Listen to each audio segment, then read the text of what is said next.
عمدہ قربانی یا غریب کی مدد۔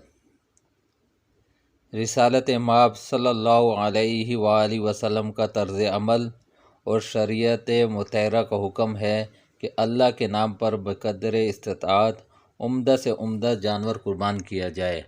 البتہ صرف قربانی ہی نہیں بلکہ ہر قسم کی عبادات میں اخلاص ضروری ہے، اور ریاکاری، فخر و تکبر اور اترانے سے بچنا لازم ہے۔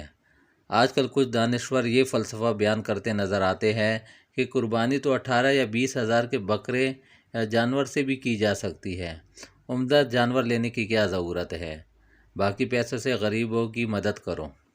یاد رکھے، قربانی کا فریضہ خانہ پوری یا سر کا بوجھ نہیں کہ بس کسی بھی طرح سر سے اتارو، بلکہ قربانی کو اعلیٰ اور معیاری طریقے سے سر انجام دینا ایک مستقل حکم ہے، جبکہ غریب کی مدد ایک مستقل فریضہ ہے۔ غریب کی مدد کا جس قدر اہتمام اور مدد کے مواقع اسلام نے فراہم کیے ہیں، شاید ہی کسی دوسرے مذہب میں ایسا ہو، لیکن قربانی کے موقع پر ہی غریبوں کی مدد کا خیال آنا اور دیگر مواقع پر غریبوں کو بھول جانا، یہ عجیب و غریب بات ہے۔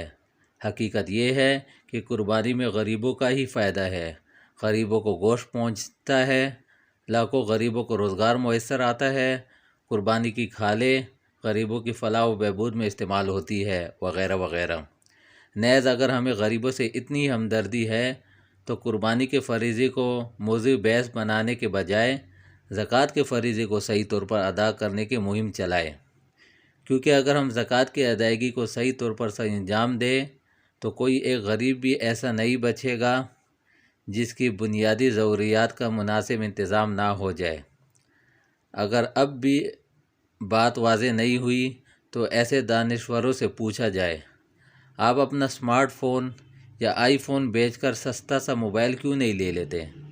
ہونڈا سٹی بیچ کر میران لے لے، ہے تو وہ بھی گاڑی۔ کوٹی بنگلہ اور لگژری فلیٹ بیچ کر چھوٹا سا گھر کیوں نہیں لے لیتے، اور جو قیمتوں کا فرق پیسوں کی شکل میں بچے وہ غریبوں میں بانٹ لیں۔